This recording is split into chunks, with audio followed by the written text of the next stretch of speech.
I saw Vanessa's hand slip into the inside pocket of my husband's suit right there at the open casket. It wasn't a caress. It was a deposit.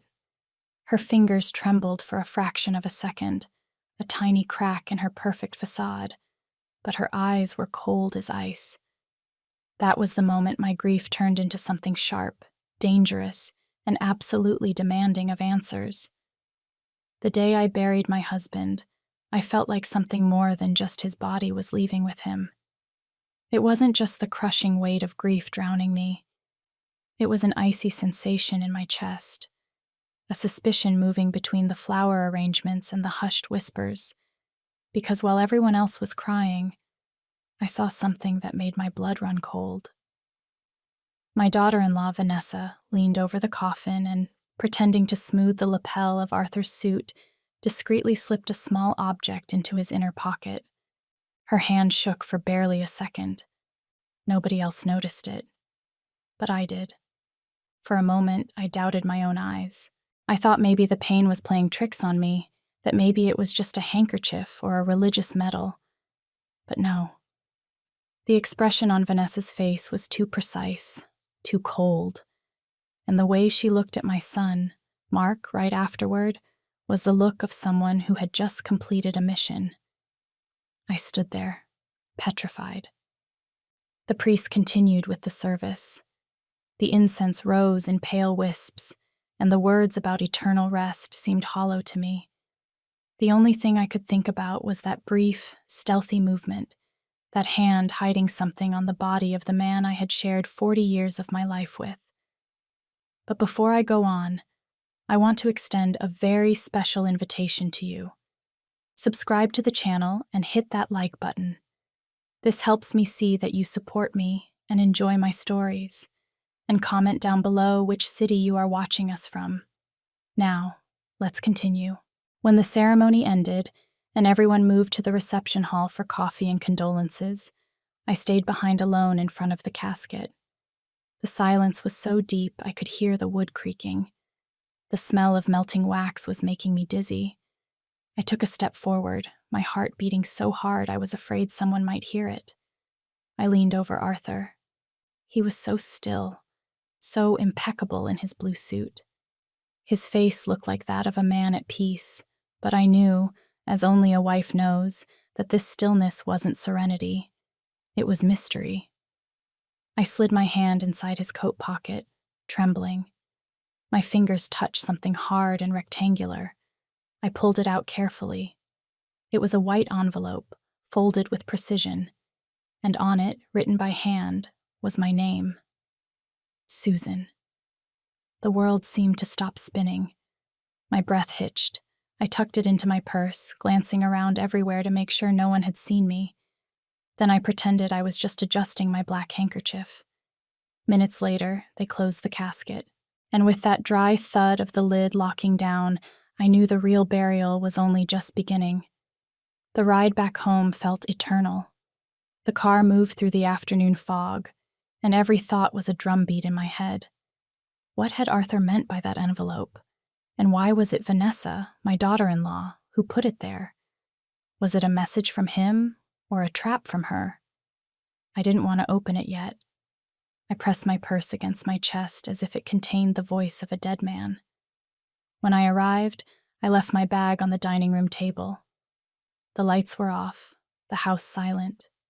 Everything smelled of wilted flowers and emptiness. I sat in the chair where Arthur used to read the newspaper, and only then did I open the envelope. Inside was a sheet of paper folded in 3 and a small key, dark metal. The letter was short, written in my husband's firm handwriting. Susan, if you are reading this, it means I couldn't do it in person. What you thought was yours never was. Don't trust anyone. Sometimes the closest love is the one that cuts the deepest.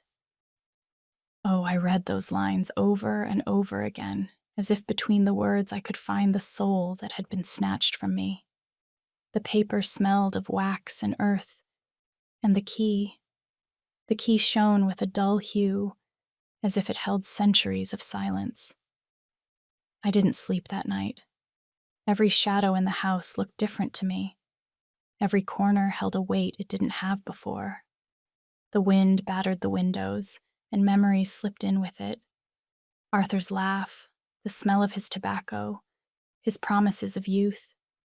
I loved him with every part of me, and yet now I doubted everything. You think you know the person you share a bed with for 40 years, but everyone has a shadow they never let you see, a dark room where they keep the things that would break you. When the clock struck 3 in the morning, I got up. I couldn't stand the uncertainty anymore. I took the key, placed it on the table, and examined it under the lamplight. It was old, with the number 47 engraved on the side. It looked like it belonged to a safety deposit box. And then I remembered. Weeks before he died, Arthur had said something strange. If anything happens to me, don't look for answers at home. At the time, I thought he was delirious from the fever, but now those words twisted like a knife. He knew something, and Vanessa did too. The next morning, my son Mark called me. "Mom, how are you doing?" "I'm okay, son, as well as can be expected." "Vanessa and I are coming over later. We want to talk to you." His tone was kind, but there was an uneasiness in his voice I couldn't define. "Of course," I replied. "I'll be waiting for you here." I hung up, and my hand closed over the key. I felt a current of electricity run through my body. For the first time since this whole thing started, I didn't feel like a victim. I felt alert. And even though I didn't know what that key was hiding yet, I knew I wasn't ready to share it with anyone. Because sometimes, when you stick your hand into the past, what you find can be more terrifying than silence itself. And I was about to open a door that would change my family's history forever. The sunrise came through the window gray, as if the sky was also unsure of what it should illuminate. That morning, the silence in the house had a new weight. The empty space on his side of the bed, the gap in the closet where he used to hang his coat, the scent of cologne still floating in the air. Everything was a cruel reminder that Arthur was gone.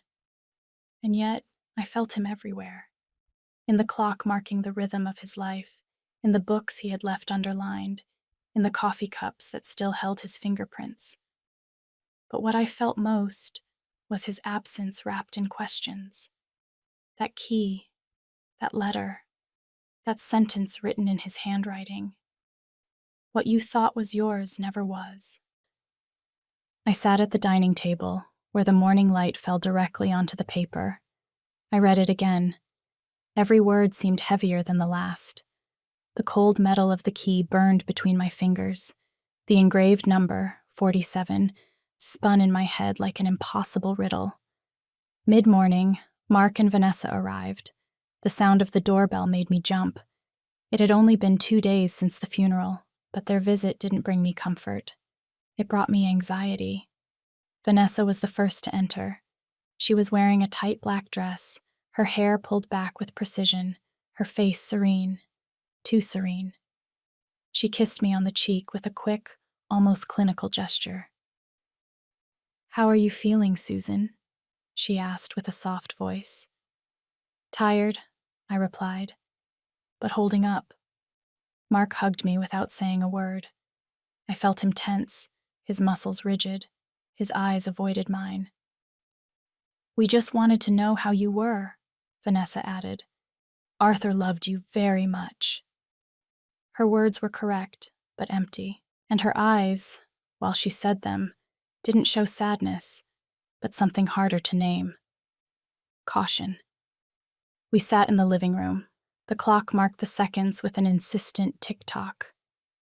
Mark took my hand. "Mom, I wanted to talk to you about the will." "The will?" I asked, feigning surprise. "Yes?" "Dad left some things in your name, but—" He glanced sideways at Vanessa. "There are certain formalities we need to review." "Formalities?" I repeated, tasting the word like it was poison. Vanessa intervened, smiling with that courtesy that hurts more than a slap in the face. We don't want you to worry about anything. We just want to help you get the papers in order." "I appreciate that," I said, faking gratitude. "Arthur was always very organized. I'm sure everything is in order." I saw her stare at me for an instant, as if trying to read my mind. Then I understood.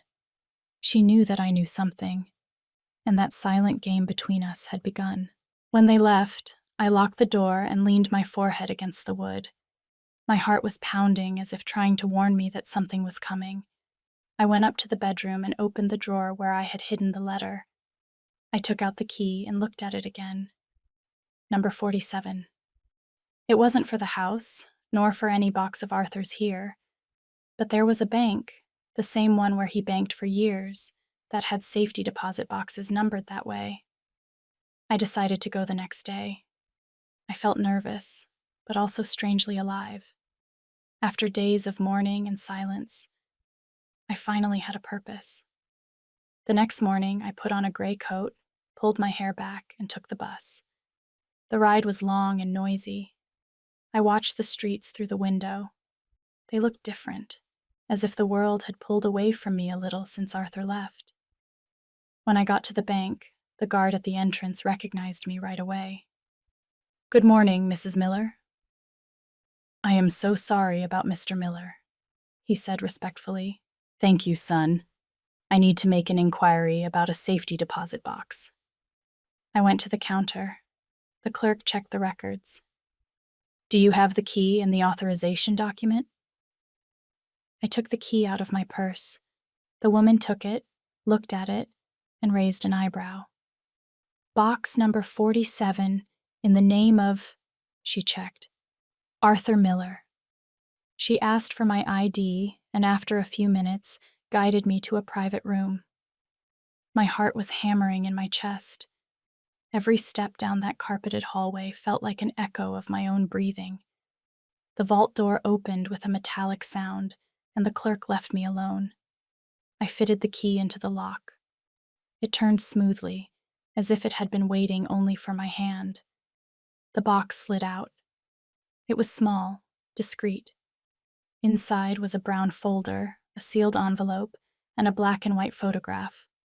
I picked up the photo first. Arthur was in it, younger, with his arm around a woman who was not me. She had large eyes, a serene smile, and a familiar air that threw me off balance. I didn't know who she was, but something in her face was painfully familiar. I opened the envelope. Inside was a will, different from the one Mark had shown me the day before. The document was dated 1 month before his death. I read slowly, every line, and my breath got shorter with every word. "I, Arthur Miller, leave as the principal beneficiary of my assets, Sylvia Carter." Sylvia Carter. That name didn't exist in our family or our history, or so I thought. At the bottom, the signature was authentic. No cross-outs, no doubts. Arthur had done this voluntarily.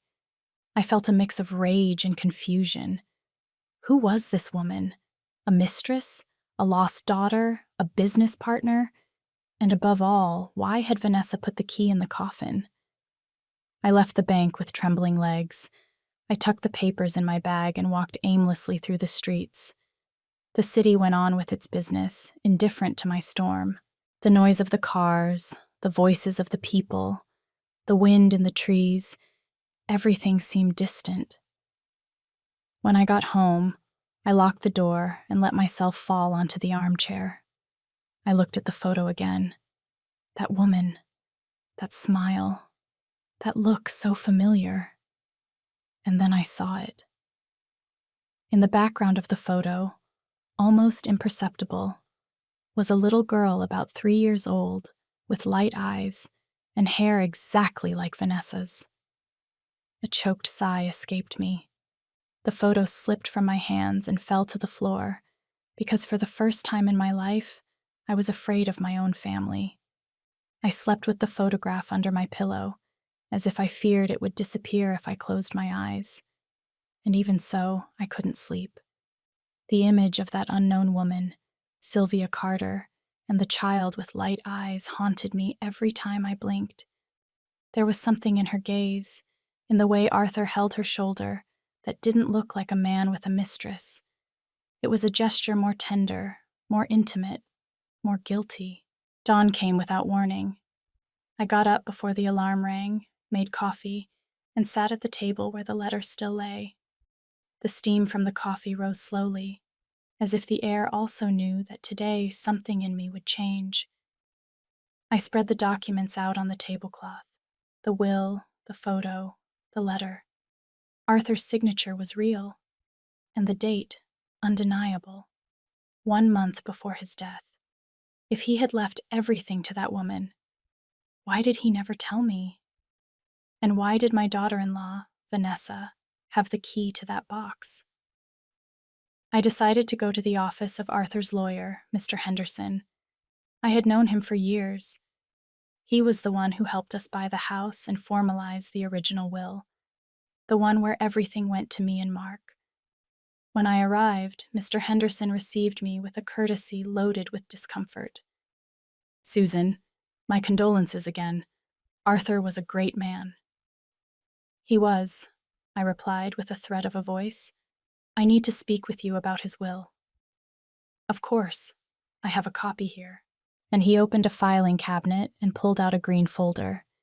"Here it says that his assets would pass to you and your son in equal parts."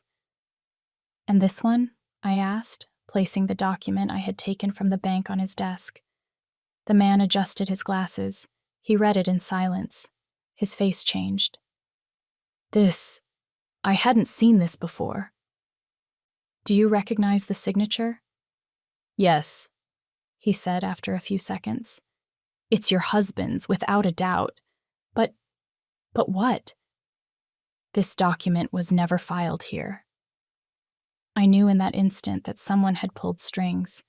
Arthur had made this will in secret, and someone else, probably Vanessa, had wanted to ensure I never found it.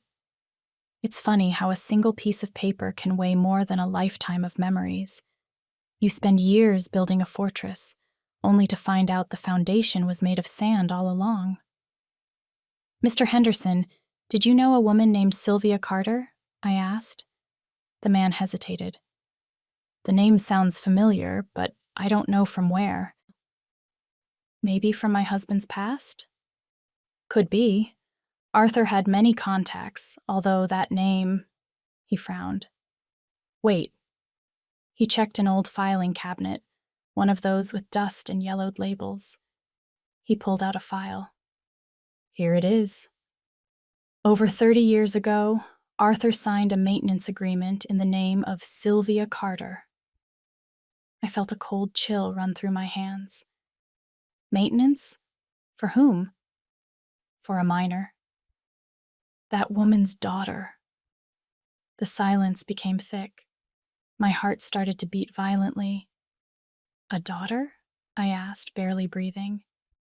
"Yes, but the child's name is crossed out. It looks like it was erased on purpose." My eyes filled with tears. I couldn't believe what I was hearing. My husband, the man who slept beside me for 40 years, had a daughter with another woman, and he hid it from me his entire life.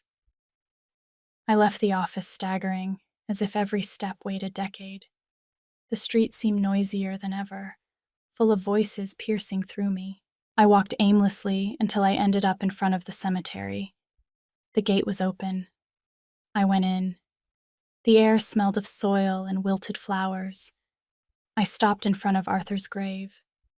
The marble was still clean, the wreaths drying in the sun. I rested my hand on the headstone. "Why, Arthur?" I whispered. "Why did you lie to me?" There was no answer, only the hum of the wind moving the cypress leaves. I looked around, seeking strength in a landscape of the dead, and I found it inside myself. "If you wanted to keep secrets, I will dig them up one by one," I told the marble, teeth clenched. "And when I have them all, I promise you that no one will ever use your silence to destroy me again." When I got home, I found Vanessa waiting for me at the door. Her presence took me by surprise. "Where were you?" she asked with a tone somewhere between sweet and controlling. "Taking a walk," I replied without emotion. "Mark is worried. He hasn't slept since the funeral." "Neither have I." She watched me with that look that seemed to want to drill through me. "Did you find something?" she asked suddenly. "What do you mean?" I said, trying to keep calm. "I don't know. Sometimes people keep mementos. Arthur had many." I didn't answer. Her words were carefully measured, but her intention was clear. She knew I had opened the box. "You know, Vanessa," I said softly, "there are things one thinks they know about people, but time always has a strange way of showing us what we didn't want to see." She smiled. "That's true, Susan. Time reveals everything." "Yes," I added, "even the lies." Her smile froze for a second, and I knew, with absolute certainty, that I had hit the mark. That night, I couldn't stop looking at the photo. Arthur, Sylvia, and the child. I observed the little girl's features again, the shape of the chin, the arch of the eyebrows, the defiant look. They were the same ones I had seen in Vanessa, the same shine, the same shadow in the eyes. My heart skipped a beat. I brought my hands to my face, horrified. It couldn't be, but it was. Everything fit. The letter, the key, Vanessa's attitude, her presence in Mark's life. It wasn't a coincidence. It wasn't fate. It was a plan. A plan that had started before I even knew who she was. We invite people into our homes, our lives, breaking bread with them, never realizing we might be opening the door to our own destruction. She wasn't just my daughter-in-law. She was the ghost of my husband's sin, come back to haunt us. I closed my eyes and prayed, not for forgiveness, but for clarity, because something told me that what I was about to discover would not only change my life, but could cost me it. The mind has a curious way of protecting itself. When something hurts too much, it hides it under layers of routine. That morning, I tried to pretend everything was normal. I made coffee, opened the windows, put on soft music, but there was no way to cover up the noise the truth was making, banging inside me like a broken clock. The photo was on the table, looking at me. That 3-year-old girl, with the same glint in her eyes as Vanessa, watched me from the past. I didn't need a DNA test to understand. I knew it the instant I looked at her. Vanessa was Sylvia Carter's daughter, and Arthur, my husband, was her father. I stayed motionless for a long time, letting the certainty settle. 40 years of marriage, and I still had secrets to discover. I left the house without telling anyone where I was going. I took a cab to the old part of town, where my friend Linda lived, a woman who had known everyone in the neighborhood for over 40 years. She had been my confidant in hard times. If anyone could help me connect the dots, it was her. Linda received me in her robe, with her gray hair pulled back and a look of concern. "Susan, for God's sake, your face is white as a sheet. What happened?" I sat on her sofa and told her everything, from the letter in the coffin to the photo, going through the will and the visit to the lawyer. She listened without interrupting, hands crossed on her knees. When I finished, she looked at me with something between pity and fear. "Sylvia Carter," she repeated. Of course I remember her. "Did you know her?" I asked, feeling my heart accelerate. "She lived 2 streets down from your house, many years ago. She was a pretty woman, quiet." "And Arthur?"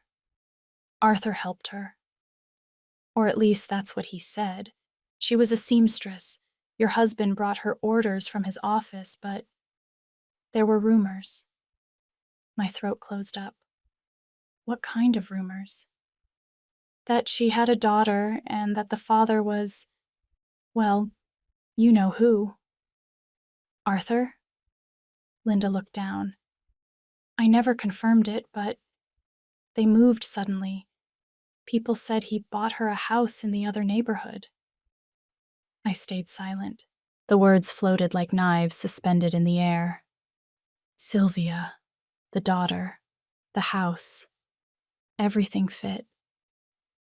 Upon returning home, Vanessa was waiting for me. I don't know how she did it, but she always appeared just when I wanted her near the least. She was in the garden, watering the plants with a fake smile. "What a beautiful morning, isn't it, Susan?" she said without looking at me. "Depends on who you ask." She put down the watering can, dried her hands, and watched me with a calm expression. Too calm. "Is something wrong?" "Just that I was thinking about your mother." The gesture on her face changed barely a second, but enough. A shadow crossed her gaze. "My mother?" she asked in a low voice. "Yes, Sylvia Carter." The smile was erased completely. The silence became dense. I could hear the leaves falling from the lemon tree, one by one. "So now you know," she said finally. "You didn't intend to hide it forever, right?" "No," she answered. "Just until I finished what I came to do." Her tone was cold, measured, but loaded with something deeper. Resentment. "Your father," she started to say. "My father was a coward. He abandoned my mother when she needed him most. She got sick, she died without a dime, and meanwhile, you and your son lived surrounded by luxury, parties, trips. Do you know what it is to see your mother sewing until her fingers bleed just to pay the rent, while the man who gave you life toasts in a restaurant with his legitimate wife?" I couldn't answer. My lips were trembling. She continued, every word a lash. "That's why I got close to Mark. That's why I accepted his love. Not for him. For justice." "Justice?" I whispered. "Or revenge? Sometimes they are the same thing." I felt a stab in my chest, but not of guilt, of rage. Rage for Arthur, for his silence, for the way his sin had germinated inside my own house. But above all, rage because Vanessa had used my son, my grandson, my entire family as an instrument of her payback. "What was it you put in the coffin?" I asked. She smiled with irony. "A memento." "What kind of memento?" "A photograph of my mother, so that, wherever he is, he never forgets who he destroyed." I stood mute. The clarity of her hatred was more terrifying than any threat. There were no tears, no trembling, only a bitter peace on her face. "And what do you expect now?" I asked her. "Nothing from you. I already got what I wanted." "What?" "To see him dead, and to see you confused." That night I locked myself in my room. I was afraid, not just of her, but of myself, of what a wounded woman was capable of doing. Because, although her story moved me, I couldn't forgive her for what she was doing with Mark. He had no blame. He was a blind man, raised among appearances. I looked in the mirror. The woman staring back had a pale face, tired eyes, but a new light in them, a determination I didn't remember ever feeling. I took the diary that Arthur kept in his desk drawer. I had seen it 1,000 times, but never opened it. This time, between the pages, I found a note written with faded ink. "If one day Vanessa returns, do not confront her with hate. She doesn't know the whole truth. Sylvia didn't die because of my abandonment. She died because of what she wanted to hide." My skin bristled. I read it again, disbelieving. What did he mean by that? What was it that Sylvia hid? And why did Arthur believe his daughter would return? I realized that pieces were still missing from this puzzle, and that Vanessa wasn't the only one with secrets. Hate mixes with fear, and fear with the need to know. and I couldn't stop anymore. Because when a woman discovers she has lived a life built on lies, she no longer seeks comfort. She seeks truth. And the truth, I sensed it, still had something more to show me. I didn't sleep that night. Every time I closed my eyes, I saw Arthur's face and Vanessa's cold stare blending into the same dream. The man I loved for 40 years had brought his own punishment into the house, wrapped in beauty, in feigned sweetness, in measured words. And I, fool that I was, had welcomed her with open arms. But no more. Something inside me had awakened. A voice I didn't know, firm, sure, repeated to me relentlessly. This time, you will be in control. I made coffee at dawn and waited. I knew Mark would stop by to see me before work, like every Monday. I needed to see him. I needed to look him in the eyes and recognize how much damage they had done to him and how much was yet to come. When he arrived, he hugged me affectionately. He didn't look like the grown son he was, but a lost boy seeking comfort. He had dark circles under his eyes, slumped shoulders, a dull voice. I don't understand what's wrong with Vanessa, Mom. Since Dad's death, she's different, distant. Maybe she just needs time, I said, measuring my words. We all process grief in different ways. He sighed.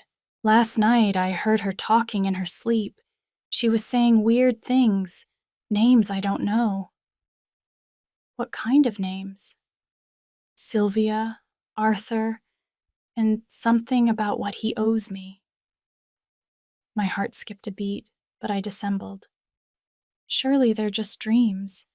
You know, stress. I hugged him and stroked his head like when he was a child. But inside I already knew I couldn't keep hiding everything from him. Not yet. Not until I had proof. That morning, I made the hardest decision of my life, to play the same game as Vanessa. Disguise the truth, act with calm, smile while the fire grew under the table. If she wanted war, she would have it, but on my terms. I started with something simple, inviting them to dinner on the weekend. I told them I wanted to thank them for accompanying me in these sad days. Vanessa accepted right away, feigning sympathy.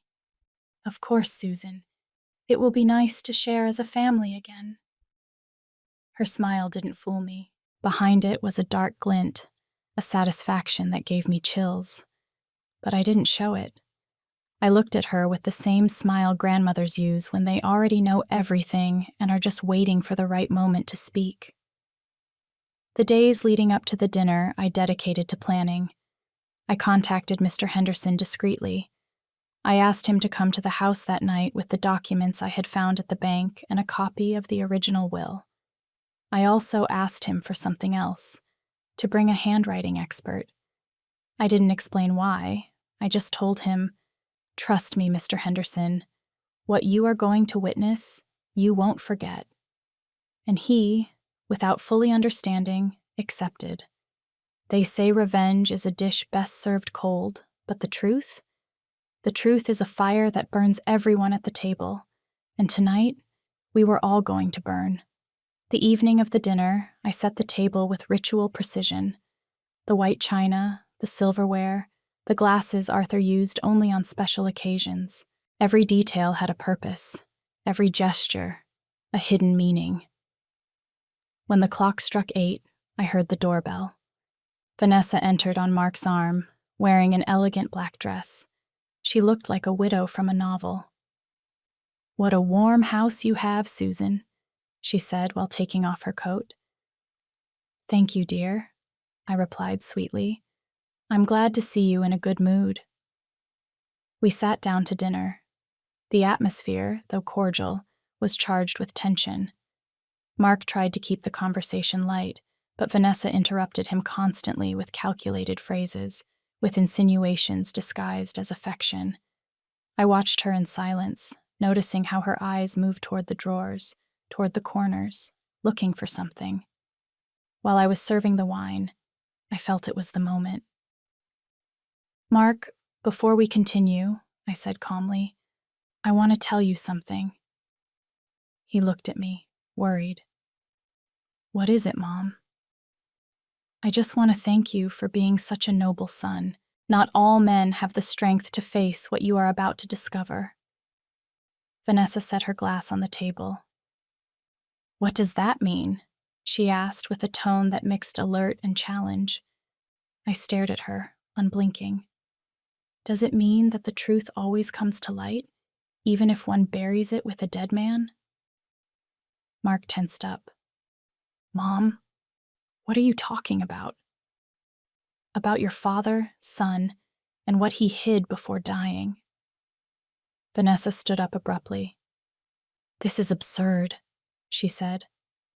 Don't start with stories now, Susan. Stories? I replied with a smile. Or truths you would prefer not to hear? The silence was absolute.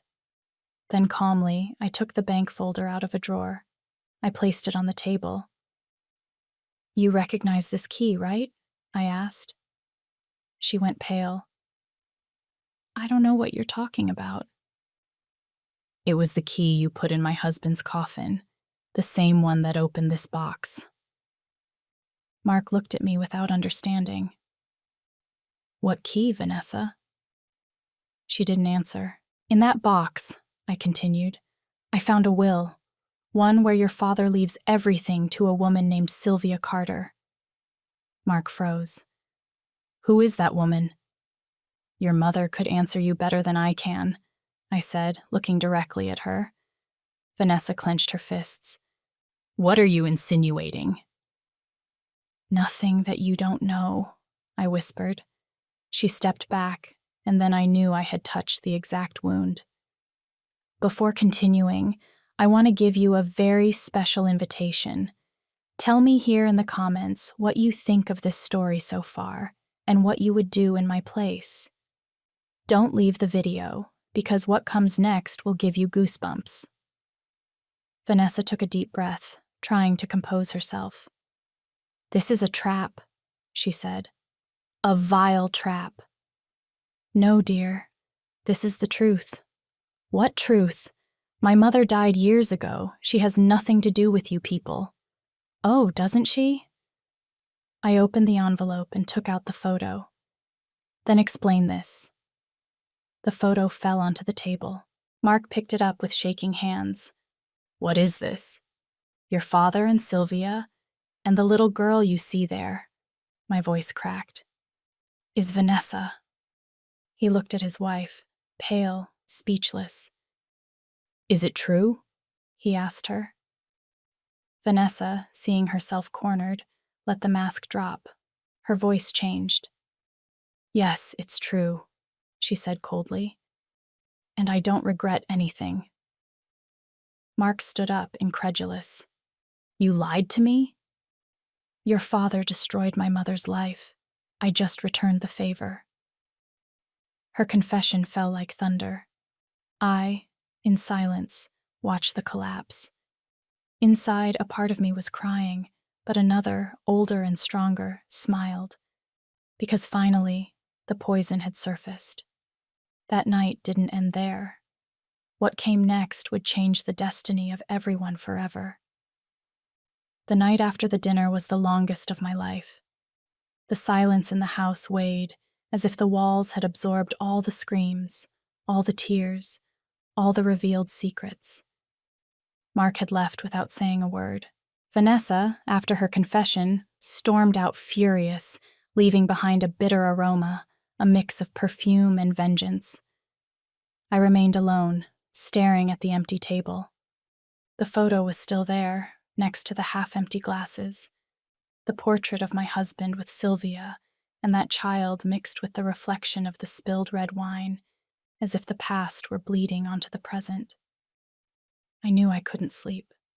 Not yet. I had to understand. I had to know why Arthur had allowed it all. I went up to his study. That place had always been his refuge. Perfectly aligned books, his polished desk, the persistent smell of ink and wood. I opened the drawers, looking for something more than answers.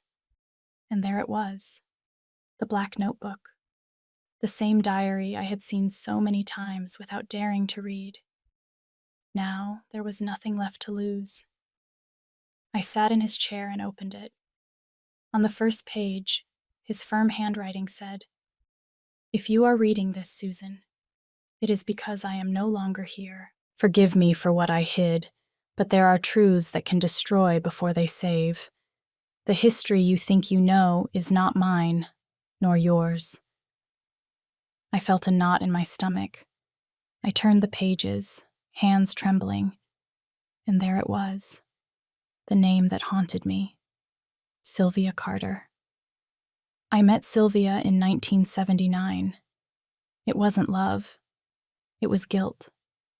She worked cleaning in my office. One night, after a party, I made the worst mistake of my life. I left her alone, and something happened to her.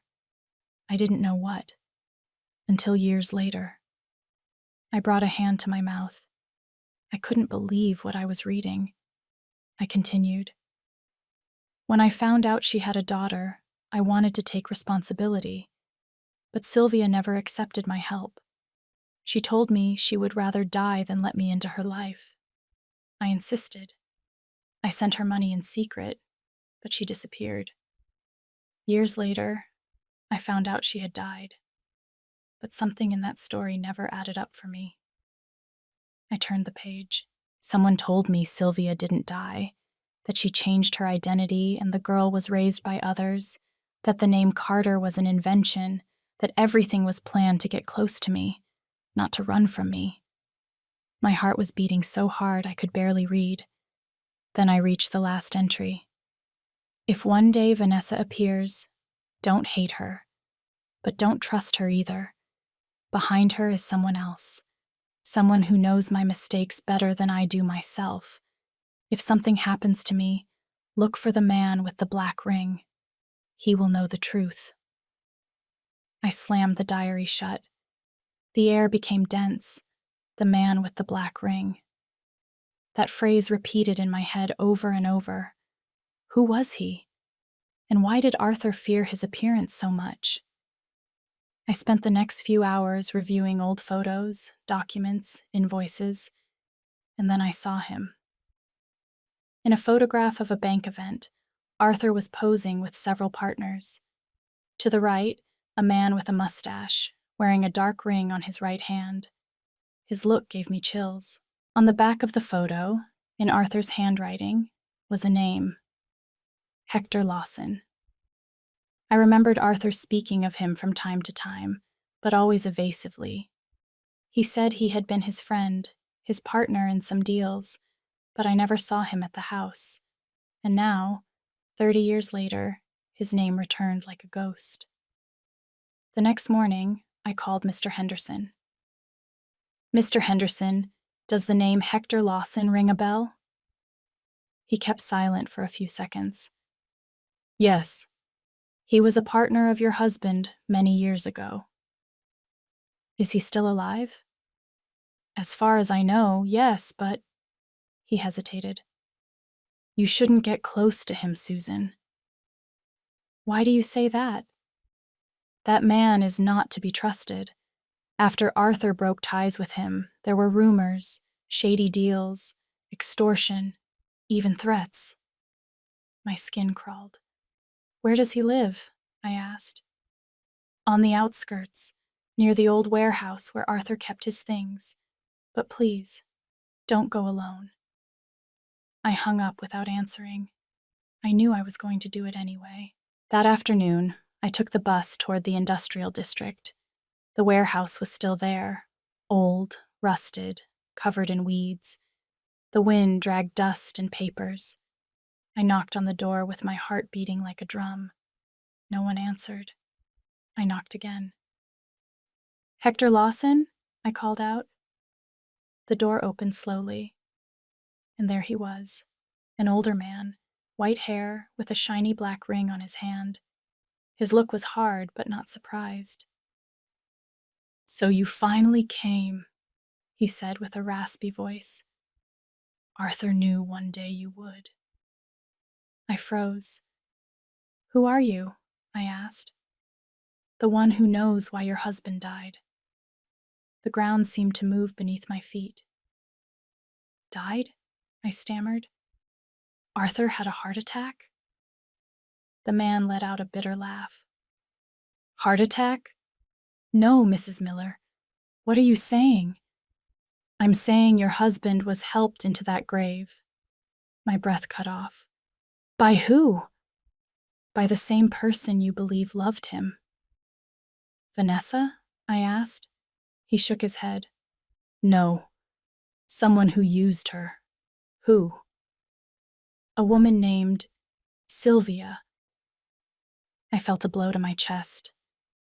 That can't be. Sylvia is dead. Is she?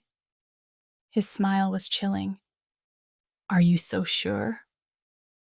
My world came crashing down. The air filled with echoes, voices from the past, the image of that photo. Sylvia, the woman I believed dead, was she still alive? And if so, what role did she play in all this? I returned home shaking. I turned on all the lights, even though it was broad daylight. There is a special kind of hell reserved for finding out the hands that cared for you were actually pushing you toward the edge. We trust the medicine because we trust the giver, never suspecting the spoon is poisoned. I couldn't stop thinking about that man's gaze, his black ring, the words he had said. Your husband was helped into that grave. And suddenly I remembered something. One night before dying, Arthur had complained of a bitter taste in the tea Vanessa made him.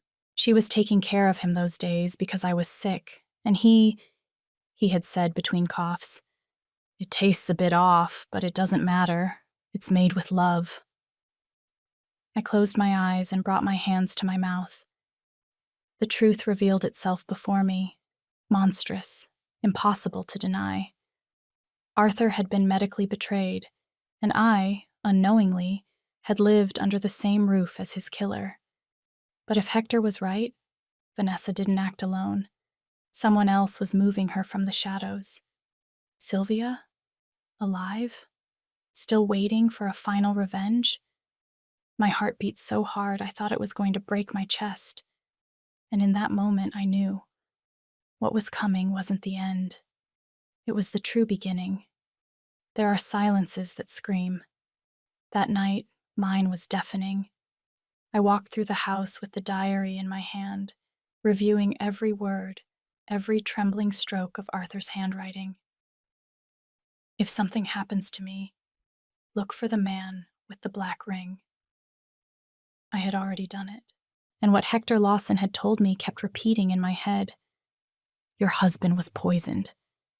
Not by her, but by someone who used her. And what if everything I thought I knew was barely the surface? What if Vanessa had also been just another pawn in a bigger game? I sat in the darkness, in front of the wedding portrait that still hung in the living room. Arthur was smiling, holding my hand. I looked at him with that faith that only women who believe in eternity have. Now I knew that eternity doesn't exist. Only the truths no one wanted to see remain. The next morning, I received a call. It was Hector. His voice sounded grave, urgent. I found her, he said bluntly. Sylvia. What are you saying? She's alive, and she wants to see you. The floor seemed to open under my feet. Where? At the old Skyline Motel, tonight. But I warn you, don't go alone.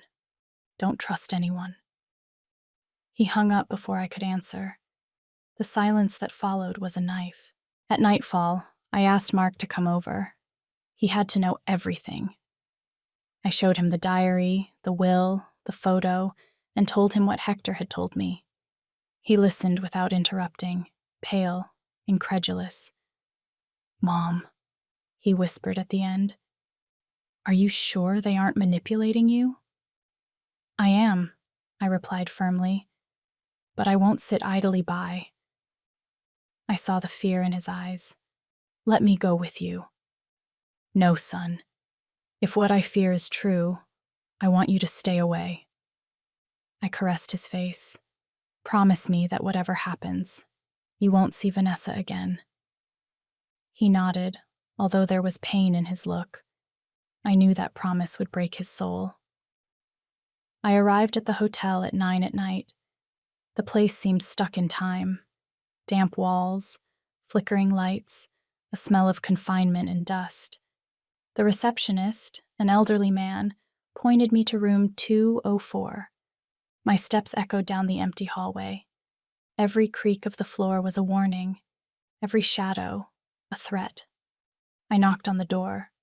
A voice from inside said, "Come in, Susan." She was waiting for me. I entered. The room was dimly lit by an old lamp.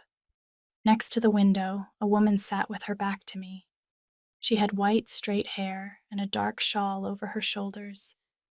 When she turned, I felt a shiver. It was Sylvia, older, more fragile, but alive. Her eyes had the same shine as in the photograph. "So it is you?" I said, barely breathing. "Yes." Her voice was soft but firm. "And you are the wife, the widow," I corrected. We looked at each other in silence. For a moment, only the weight of the decades that separated us and the shadow of a dead man between the two of us existed. "Your husband was a coward," she said bluntly. "And you, a shadow that never left?" I replied. She smiled with sadness. "Don't blame me, Susan. He destroyed my life." "And my son's too? And yours? What did you gain from all this?" "Justice," she whispered. "You call it justice to poison a man and use your own daughter to do it?" Sylvia lowered her gaze. "It wasn't me." What? "I wasn't the one who killed him." Her confession paralyzed me. "Then who?" The door burst open. Vanessa entered, her eyes full of tears, clutching a handgun, her knuckles white, shaking like a leaf. "Me!" she screamed. "It was me, Mom!" The echo of her voice filled the room. Sylvia stood up, trembling. "Vanessa, no! Yes!" she sobbed. "You made me do it. You made me hate him. You made me believe he ruined your life. But it was you who destroyed him first." Sylvia tried to get closer. "Daughter, don't you understand?" "I understand perfectly." She pointed the weapon toward her. "You never loved me. You just used me. I stood motionless." The air shattered into 1,000 pieces. Sylvia raised her hands. "Forgive me, Vanessa. I did it out of fear. Arthur threatened to take you away." "Liar!" screamed Vanessa. "You always lie." The shaking of her hands was dangerous. "Put the gun down," I told her, taking a step forward. "Don't come any closer," she yelled at me. "You aren't innocent either. You lived his lie." For an instant, I thought she would shoot, but instead of that, her body collapsed. She fell to her knees, crying, screaming her mother's name. Sylvia ran to her. She hugged her. I stood watching that broken scene, mother and daughter, amidst tears and guilt. Everything hate had built was crumbling in front of me. Minutes later, the police arrived. Someone had called them. Maybe Hector. They took Vanessa away without resistance. Sylvia looked at me before they handcuffed her too. "Don't hate her, Susan. It's my fault." "No," I told her. "It belongs to the three of you, because the sin isn't committed only by the one who wounds, but also by the one who stays silent.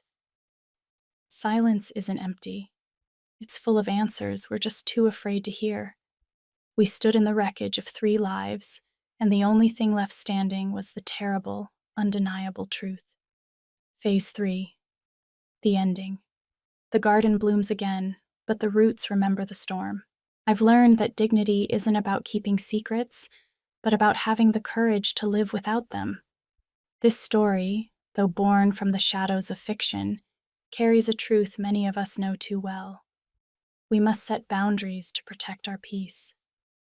Karma has a way of balancing the scales, not through vengeance, but through the quiet restoration of order.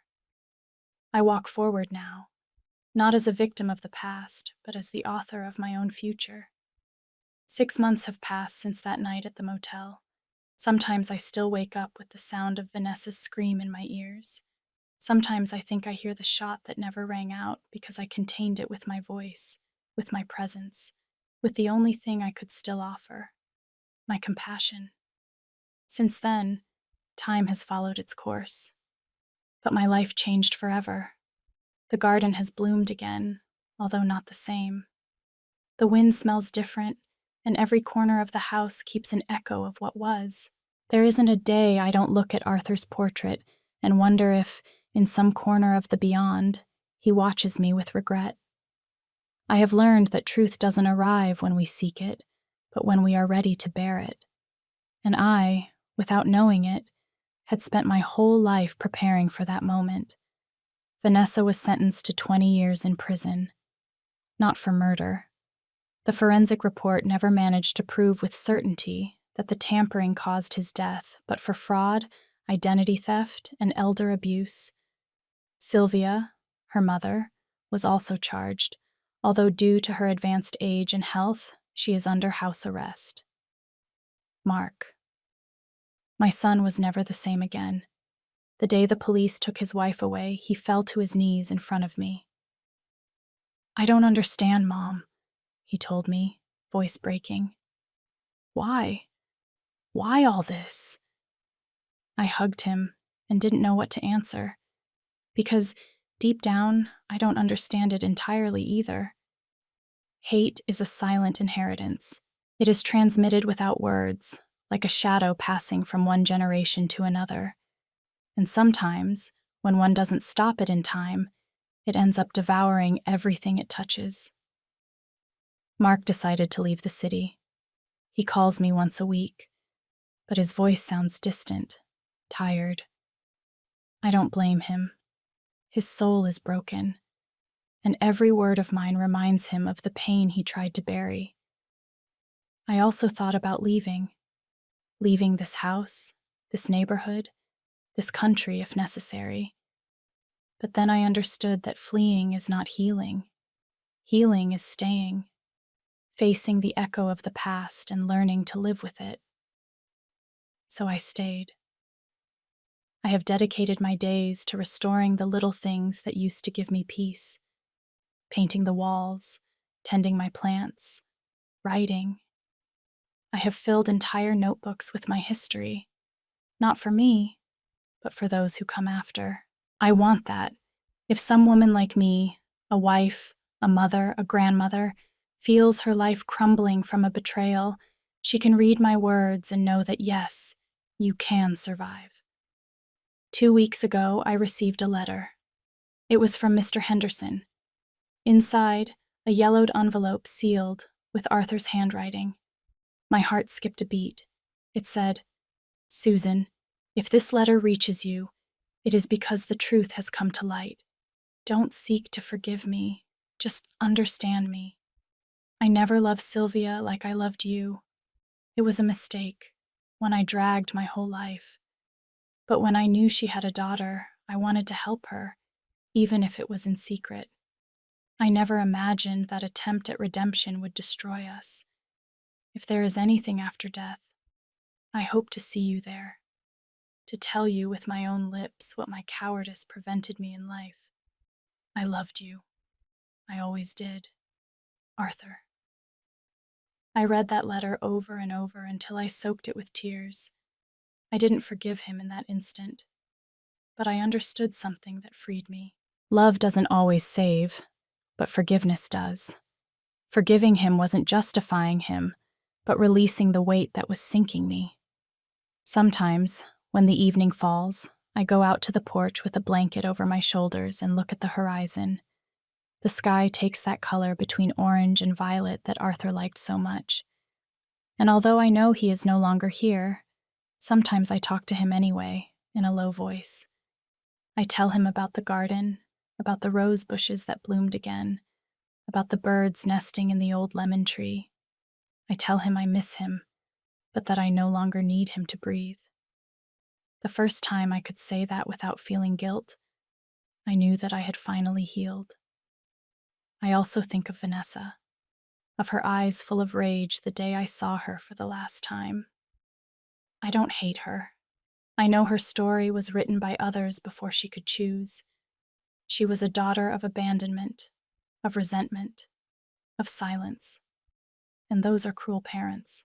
I sent her a letter to the prison, not to reproach her, but to tell her that hate is inherited, but it can also be broken. I wrote her, "You were raised in the shadow, Vanessa, but you can still learn to see the light, not mine, nor your mother's, but yours.